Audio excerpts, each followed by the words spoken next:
시간에는 열매를 맺는 가지가 되어라 라는 제목으로 우리가 함께 하나님의 말씀 나누도록 하겠습니다. 계속해서 예수님의 말씀의 비유들을 우리가 함께 살펴보고 있는데, 특별히 오늘은 지난주에 이어서 예수님이 요한복음 안에서 나는 누구이다 라고 말씀하셨던 그 부분, 특별히 나는 참 포도나무다 라고 말씀하셨던 그 이야기를 우리가 함께 살펴보려고 합니다. 여러분, 그런데 이 말씀을 이해하기 위해서는 우리가 구약 성경을 꼭 살펴봐야 돼요. 우리가 신약 성경은 아무래도 이제 예수님의 이야기가 주를 이루고 있고 사도들의 어떤 그 복음을 전하는 그 상황과 편지가 익숙해져 있다 보니까 구약 성경을 상대적으로 많이 모르는 것이 사실입니다. 그러나 여러분, 예수님께서 이 비유로 말씀하시던 그때 당시로 우리가 돌아가 본다면, 그 당시에 예수님의 제자들은 대부분 유대인이었어요. 그리고 유대인들은 대부분 구약 성경을 잘 알고 있었을 것입니다. 그렇죠? 그랬기 때문에 그들의 입장에서 이 비유를 다시 한번 생각해 보면 또 남다르게 들릴 수 있습니다. 우리가 몰랐던 부분들을 또 새롭게 발견할 수 있다라는 거예요. 우리 지난주에 이어서 또 이 포도나무라는 그 비유는 지난주에 선한 목자의 이미지와 마찬가지로 구약 성경에서 여러 번 반복된 이미지입니다. 하나님께서는 선지자들을 통해서 혹은 시인들을 통해서 계속해서 이스라엘 백성들을 포도나무로 많이 비유를 하셨어요. 대표적으로 이사야서 5장을 가면 이제 포도원에 대한 비유가 또 등장을 하기도 하고요. 굉장히 많이 있습니다. 그런데 오늘 특별히 여러분하고 구약 성경 가운데 눈여겨보고 싶은 말씀은요, 얼마 전에 우리가 함께 묵상했던 시편 80편의 말씀입니다. 시편 80편을 보면은 굉장히 독특한 말씀이 써 있어요. 7절 보니까 만군의 하나님, 우리를 회복시켜 주십시오. 우리가 구원을 받을 수 있도록 주님의 빛나는 얼굴을 나타내 주십시오. 이렇게 얘기를 합니다. 그런데 지금 이 말씀의 배경, 즉 시편 80편의 배경은 뭐냐면은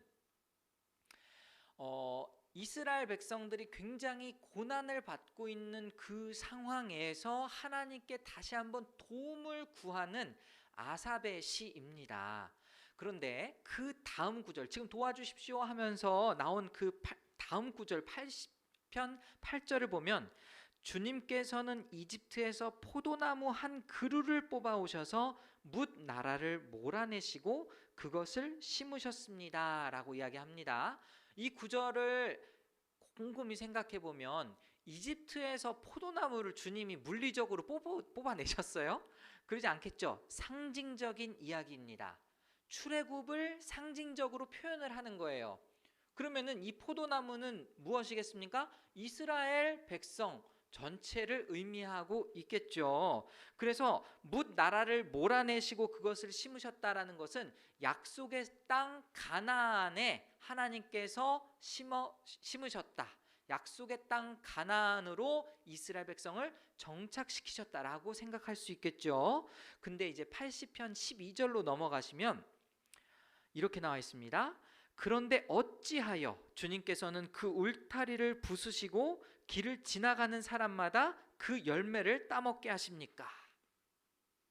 11절까지 내용은 하나님께서 이 포도나무가 굉장히 풍성하게 무성하게 하셔서 백향목도 가리울 정도로 엄청나게 성장을 시키셨는데, 왜 주님께서는 지금 이 울타리, 포도원의 울타리를 다 걷어내시고 그냥 멸망당하게 내버려 두셨습니까? 지나가는 사람이 열매를 따먹을 정도로 얼마나 이렇게 황폐하게 내버려 두셨습니까?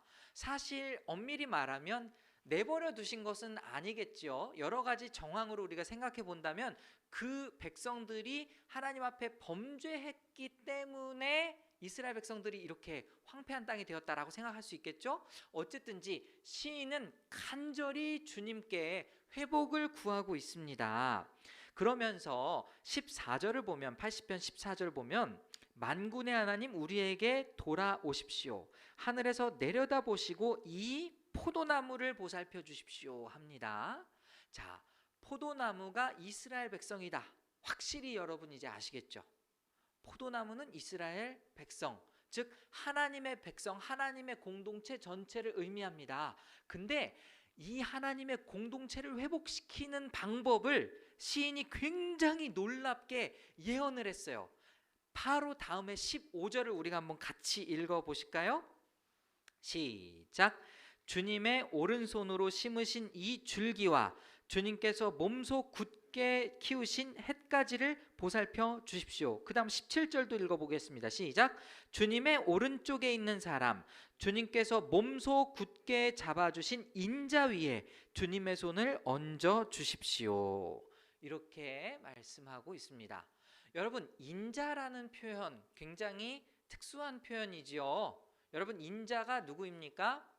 하나님의 아들 예수 그리스도를 의미한다는 거 여러분 잘 아실 겁니다. 이 인자라는 단어는 이제 다니엘서에서 처음 예고되었던 그 용어인데, 근데 지금 시인이 인자를 통해서 이 포도나무를 다시금 회복시켜 주시기를 시편 80편에서 노래를 한 거예요. 자, 이 시를 유대인들이, 여러분 그 유대인들의 그 성경을 아는 지식을 무시하지 마시기 바랍니다. 유대인들은 기본적으로 성경을 꽤 잘 알고 있었어요. 특별히 유대인들의 그 종교 지도자들이 하고 자주 즐겨 했던 놀이 중에 하나가 뭔지 아세요? 그 당시에 성경책이 두루마리로 되어 있었습니다. 그죠? 두루마리로 된 성경에 송곳을 이렇게 딱 꽂아가지고 뽑아서 그 송곳에 꽂힌 그 말씀이 무엇인지, 그 단어가 무엇인지를 맞추는 게임을 했다고 해요. 그 정도로 굉장히 말씀에 아주 능통한 사람들이었습니다. 그럼 이 80편을 우리는 잘 모르겠지만 유대인들은 굉장히 잘 알고 있었을 것이다, 이렇게 예상을 해볼 수 있겠죠. 그 유대인 제자들에게 예수님이 하신 비유가 바로 나는 참 포도나무다라는 거예요. 그 배경을 이해하신 다음에 오늘 본문으로 넘어가 보시겠습니다. 나는 참 포도나무요, 내 아버지는 농부이시다. 이렇게 오늘 본문 시작하고 있죠. 특별히 그냥 포도나무가 아니고 참 포도나무입니다. 지금까지 무성한 포도나무들이 심겨지긴 했지만 번번이 잘못해서 뽑히기도 하고 상하기도 하고 했어요. 그런데 이제 진짜 참 포도나무가 등장을 했습니다. 뿐만 아니라 여기에서 이 포도나무의 주인과도 같은 농부가 등장을 하죠. 이 농부는 누구라고요? 아버지 하나님을 의미하고 있습니다. 그런데 2절 보니까 내게 붙어 있으면서도 열매를 맺지 못하는 가지는 아버지께서 다 잘라버리시고 열매를 맺는 가지는 더 많은 열매를 맺게 하시려고 손질하신다. 제가 요즘 사람이다 보니까 이 손질하신다가 손절하신다로 보이더라고요. 그 정도로 뭐 손절이라고 해도 전혀 의미가 이상하지 않을 정도로 이 포도나무에 열매를 맺지 못한다면 그 가지는 손질당할 것이다, 잘려나갈 것이다 라는 말씀을 하세요. 여러분, 이 포도나무, 참 포도나무의 비유가 굉장히 우리에게 위안을 주는 것 같지만 사실 경고도 동시에 주는 말씀인 것은 바로 지금 나는 참 포도나무요, 내 아버지는 농부다라고 이야기하신 그 다음에 심판을 먼저 얘기하신다는 거예요. 잘못하면 그 가지에서 잘려나갈 수도 있음을 먼저 이야기하십니다. 그런데 여기에서 이제 그 다음에 제자들에게 이렇게 말씀하세요. 너희는 내가 너희에게 말한 그 말로 말미암아 이미 깨끗하게 되었다라고 말씀하십니다. 가지 중에서 정리가 되는 가지가 있는 반면에 가지 중에서 그대로 남아있는 가지가 있겠죠. 그런데 한편이라고 제가 말씀드렸습니다. 한편 너희는 어떤 존재냐? 지금 내가 말한 그 말로 말미암아 깨끗하게 된 존재예요. 자, 그럼 깨끗하게 된 존재는 가지에서 열매를 맺을 수 있을까요? 가지에서 열매를 맺을 수 없을까요? 아직은 모릅니다. 왠지 알아요? 깨끗해졌다고 해서 열매를 맺을 수 있는 게 아니기 때문에.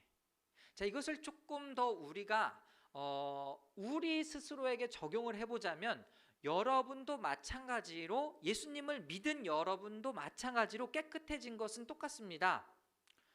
무슨 말이냐면 이것은 우리가 구원받았음을 의미해요. 예수님께서 우리의 죄를 용서해 주셨음을 의미합니다. 예수님이 우리 죄를 용서해 주셨다면 우린 이미 깨끗해진 거죠. 그런데 깨끗해진 게 끝이 아닙니다. 이미 깨끗해졌지만 아직 우리에게 할 일이 남아 있어요. 4절을 보니까 내 안에 머물러 있어라. 그리하면 나도 너희 안에 머물러 있겠다. 가지가 포도나무에 붙어있지 아니하면 스스로 열매를 맺을 수 없는 것과 같이 너희도 내 안에 머물러 있지 아니하면 열매를 맺을 수 없다. 이렇게 말씀하십니다. 여러분, 어떻게 보면 지금 이 말씀은요, 구원을 받았지만 예수님의 보혈의 피로 말미암아 깨끗하게 되었지만 그럼에도 멸망에 이를 수 있음을 우리에게 상기시켜 주면서 그렇게 되지 말아라라는 차원에서 해주는 말씀입니다. 긍정적으로 열매를 막 너희들 많이 맺게 될 거야, 그리고 너희들 풍성한 가지가 될 거야, 그냥 단순히 이렇게 얘기하는 게 아니고 계속해서 심판과의 미묘한 갈등 속에서 우리가 어떻게 살아야 된다는 걸 강조하고 계시는 말씀이라는 것이죠. 그래서 지금 여기에 붙어있지 않으면 스스로 열매 맺을 수 없는 것처럼 너희가 머물러 있지 않으면 열매를 맺을 수 없다, 이렇게 설명을 하고 계시는 겁니다. 그러면서 이제 예수님과 우리의 관계를 딱 정리시켜 주십니다. 깔끔하게. 5절 보니까 나는 포도나무요 너희는 가지이다. 사람이 내 안에 머물러 있고 내가 그 안에 머물러 있으면 그는 많은 열매를 맺는다. 너희는 나를 떠나서는 아무것도 할 수 없다. 여러분은 이제 가지가 되었습니다. 그리고 예수님은 참 포도나무이세요.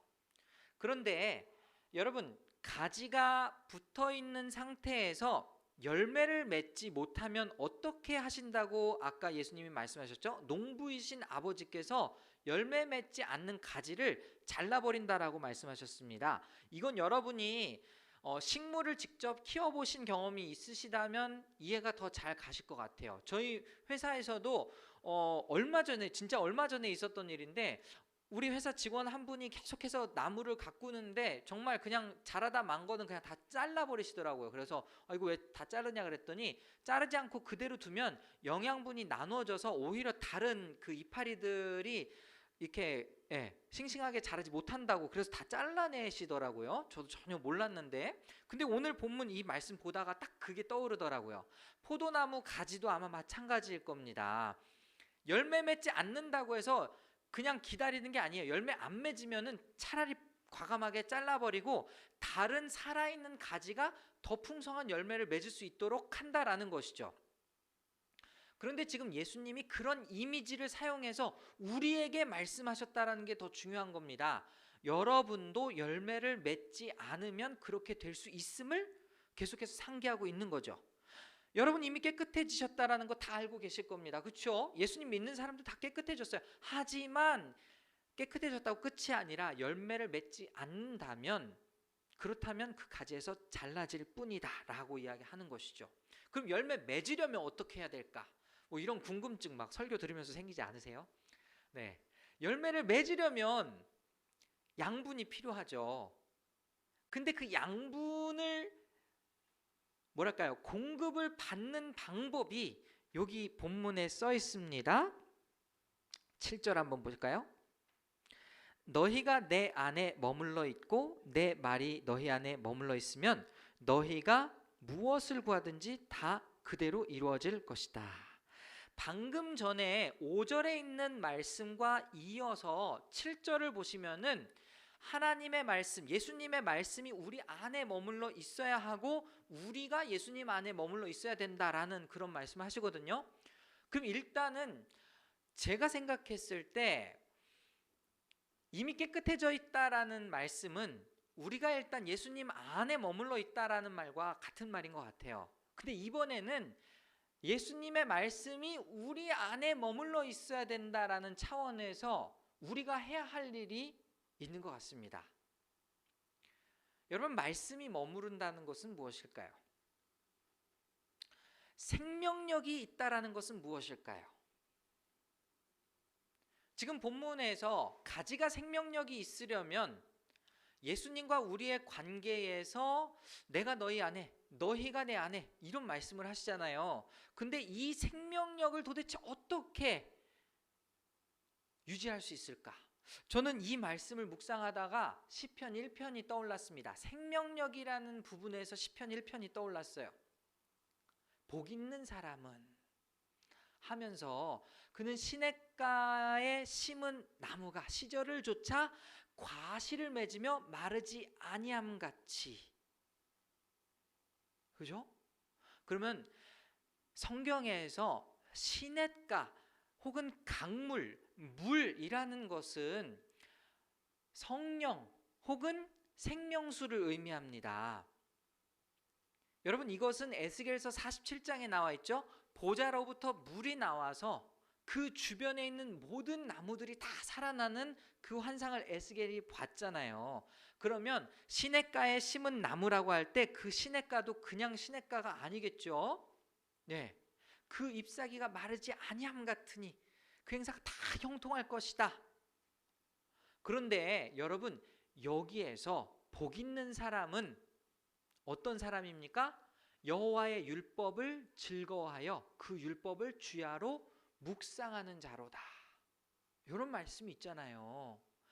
그런 여호와의 말씀을 즐거워하고 묵상하는 사람이 마치 시냇가 주변에 있는 아주 싱싱한 나무와 같다라고 이야기를 한다면 오늘 본문의 말씀과도 동일한 겁니다. 생명력, 우리의 삶에 생명력이 있으려면, 우리의 삶에 열매를 맺으려면 결국에 어떻게 해야 되냐? 우리가 하나님의 말씀을 가까이 해야 한다라는 거예요.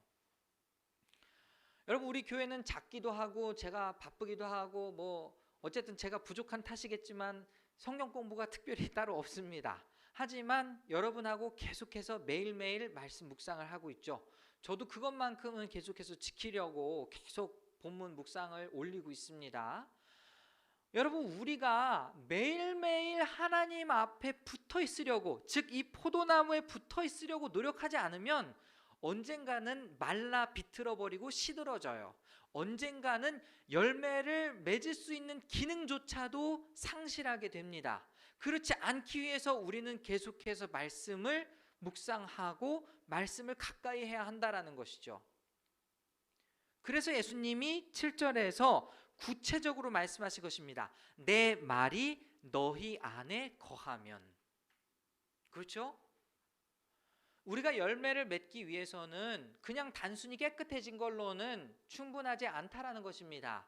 열매를 맺기 위해서는 우리는 하나님의 말씀을 가까이 하고 그 말씀으로부터 생명을 공급받아야 하는 것이죠. 말씀과 가까이 하지 않고도 생명을 얻을 수 있는 방법이 있다면, 열매를 얻을 수 있는 방법이 있다면 여러분 저에게 얘기해 주시기 바랍니다. 방법이 있다면 누구라도 그렇게 할 거예요. 그런데 오늘 본문 말씀에 의하면 다른 어떤 방법도 존재하지 않습니다. 주님의 말씀이 우리 안에 거하고 우리가 주님 안에 거해야지만 열매를 맺을 수가 있는 것이죠.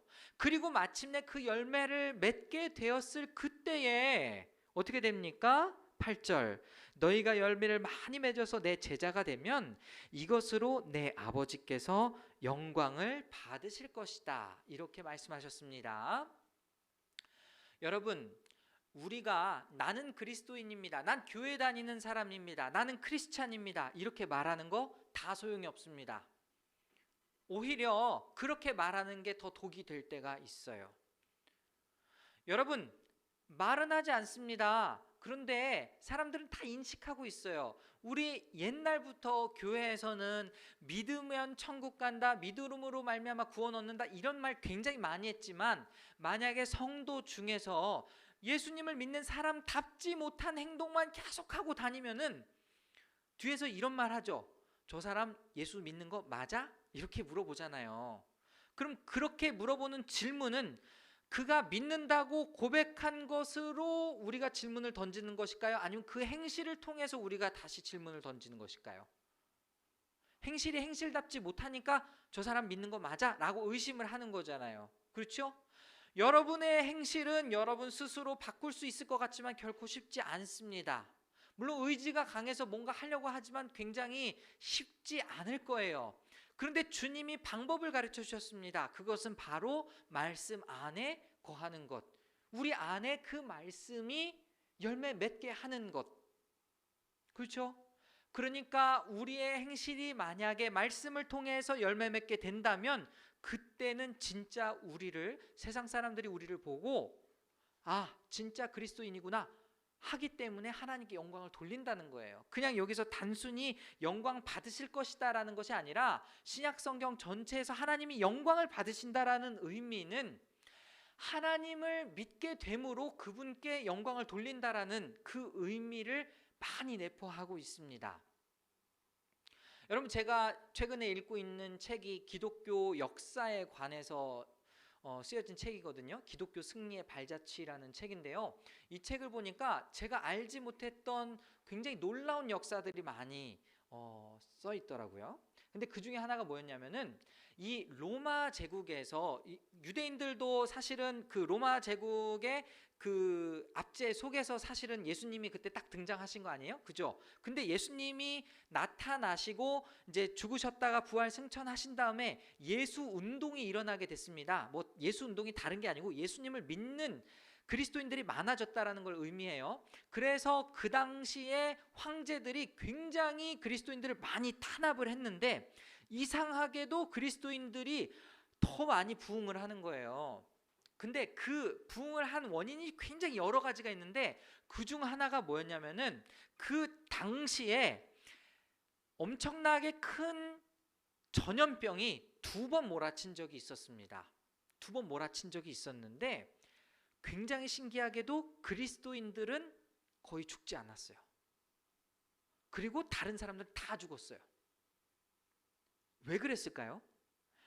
일단 표면적으로 통계를 봐도 그리스도인들은 거의 죽지 않고 이방인, 그러니까 하나님을 믿지 않는 사람들은 다 죽어보니까 이제 사람들이 그때 깨달은 거예요. 야, 저기 되게 신비한 종교다, 기적의 종교다 해서 굉장히 많이 예수님을 믿었다라고 얘기하거든요. 그런데 이제 역학조사를 통해서 알아본 바에 의하면 그 당시의 질병은 기력이 상실했을 때, 그러니까 굉장히 그 병에 걸려서, 전염병에 걸려서 힘을 잃고 그냥 쓰러져 있든지 누워 있든지 할 때에 조금만 간호해주면 되는 거였어요. 조금만 먹을 것을 공급해주고 다시 기력을 얻을 수 있도록 조금만 관심을 쏟아주면 되는 거였어요. 그런데 이 질병에 걸리면 죽는다더라 하는 소문이 확 퍼지고 나니까 누가 병 걸렸대 하면은 그 주변을 다 떠나가는 겁니다. 그런데 기독교인만 그렇지 않았다라는 거예요. 예수님의 가르침을 실천하고자 그들을 어떻게든 살리기 위해서 내가 죽더라도, 그러니까 내 목숨을 아까워하지 않고 그 옆에서 간병을 해줬더니 그 병이 낫다라는 것입니다. 그러니까 지금 오늘날의 의학적인 지식을 만약에 갖고 있었다면 야, 기독교 신비의 종교다, 적어도 이렇게 말하진 않았겠죠. 하지만 이런 일들로 인해서 사람들이 바뀌고 사람들이 하나님께로 돌아온 역사가 굉장히 많이 일어났다라는 거예요. 만약에 예수님이 명령하셨던 원수를 사랑하라 라든지 내 이웃을 내 몸과 같이 사랑하라 라는 그 말씀을 책 속에만 가두어 놓고 딱 그 책을 덮어 놓고 살았더라면, 내 삶에서 실천하지 않았더라면 그런 일은 일어나지 않았을 것입니다. 그렇죠? 정리해서 말씀드리면 하나님의 말씀이 먼저 우리 안에 있어야 되고 그 말씀을 우리가 실천하게 되었을 때, 즉 우리의 삶이 말씀을 통해 변화되었을 때에 하나님이 그렇게 영광을 받으신다라는 거예요. 여러분, 지금은 전도에 대해서 이야기하기도 굉장히 어려운 시기입니다. 말씀대로 살아라 라고 말하기가 굉장히 힘든 시기예요. 그러나 기독교인, 그리스도인의 생명력은 바로 말씀대로 사는 것에서부터 시작합니다. 말씀대로 살았을 때, 즉 오늘 본문의 말씀에 의하면 우리가 주님의 말씀을 우리 안에 품고 우리가 주님 안에 거했을 때에 비로소 우리는 열매 맺는 삶을 산다라는 것이죠. 여러분, 마태복음 7장 20절 가면은 그러므로 그들의 열매로 그들을 알리라 라는 말씀이 있거든요. 이거 굉장히 유명한 말이잖아요. 열매로 그들을 알리라. 그런데 그 다음에 있는 말씀도 놀랍게 요한복음 15장의 주제와 같이 해요. 그 다음 7장 21절이 뭔지 아세요? 나더러 주여 주여 하는 자마다 다 천국에 갈 것이 아니요 아버지의 뜻대로 하는 자라야 천국에 갈 것이다. 이렇게 말씀하고 있습니다. 그리스도인은 믿음으로 구원받는 거 맞아요. 근데 믿음으로 끝나는 것이 아니라 믿은 대로 살아야 된다라는 것입니다. 어떻게 살아야 할지 모를 때에 그 지침을 주는 것이, 우리가 어떻게 살아야 할지를 가르쳐주는 그 지혜가 바로 이 말씀 속에 있다라는 것이죠. 베드로후서 1장 5절에서 8절까지 보면 이런 말씀이 있습니다. 그러므로 여러분은 열성을 다하여 여러분의 믿음에 덕을 더하고 덕에 지식을 더하고 지식에 절제를 더하고 절제에 인내를 더하고 인내에 경건을 더하고 경건에 신도 간의 우애를 더하고 신도 간의 우애에 사랑을 더하도록 하십시오. 이런 것들이 여러분에게 갖추어지고 또 넉넉해지면 여러분은 우리 주 예수 그리스도를 아는 일에 게으르거나 열매를 맺지 못하는 사람이 되지 않을 것입니다. 이렇게 말씀을 하고 있습니다. 이 말씀을 깊이 들여다보지는 못하겠지만 여러분이 이 말씀을 읽으면서 생각이 드는 바가 있으실 겁니다. 그냥 우리는 단순히 살아가는 존재가 아니에요. 기독교는 프로 불편러입니다. 불편하게 살아야 돼요. 그냥 오늘 말씀 듣고 이 자리 나가서 그냥 사람들하고 똑같이 사는 사람들이 아니라는 것입니다. 프로 불편러라고 해서 또 막 괜히 모든 거 다 딴지 걸고 그러지 마시고 기독교인으로 살아가는 자체가 편하지 않다라는 거예요. 그러나 그렇게 살아갈 때에 우리에게 많은 열매가 맺어질 것입니다. 마지막으로 오늘 이 본문의 말씀에 7절에 너희가 무엇을 구하든지 다 그대로 이루어질 것이다 라고 말씀했던 이 말씀을 여러분이 오해할까 봐 제가 정리를 해드리겠습니다. 물론 이제 요즘에 와서 크게 오해하는 사람 없겠지만 이 7절을 도깨비 방망이처럼 오해하는 분이 있잖아요. 그죠? 자, 말씀이 우리 안에 거하면 우리가 무엇이든지 구한다고 해서 아무거나 다 구하겠습니까? 무엇이든지라는 말이랑 아무거나라는 말은 굉장히 다른 말이죠. 그죠? 말씀의 뜻대로 우리가 구하겠죠. 그렇지 않겠습니까? 그럼 이 열매는 도대체 어떤 열매일까? 여기에서 무엇이든지 다 구하면 이루어진다라는 건 무엇일까? 여러분, 성공한 목회자는 누구일까요? 성공한 목회자, 여러분의 기준은 뭐예요? 성도가 많은 거? 아니면 유명해지는 거? 성공한 그리스도인은 누구일까요? 똑같이 이름 날리는 거? 아니면 이 땅에서 그냥 편하게 사는 거? 기준이 다르겠죠? 성공한 목회자 또는 성공한 그리스도인은 가장 예수님을 많이 닮은 사람이 성공한 사람일 겁니다. 그렇지 않겠어요?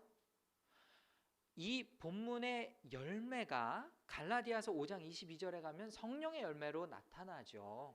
9가지 열매. 그런데 그 9가지 열매를 살펴보면 모두 예수님의 성품이다 이렇게도 말할 수 있을 것입니다. 우리 마지막으로 갈라디아서 5장 22절과 23절을 읽어보실까요? 같이 한번 큰 목소리로 시작.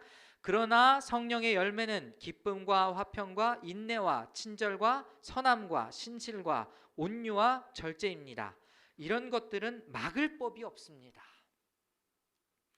여러분도 여러분이 저를 보실 때에 그 기준이 과연 예수님을 얼마나 많이 닮았느냐가 되기를 바랍니다. 여러분이 여러분 스스로를 돌아보실 때에 혹은 여러분이 교회를 보실 때에 정말 그 교회가 예수님을 많이 닮아 있나 이것을 보시기 바랍니다. 분명히 예수님을 많이 닮은 사람은 많은 열매를 맺게 되어 있어요.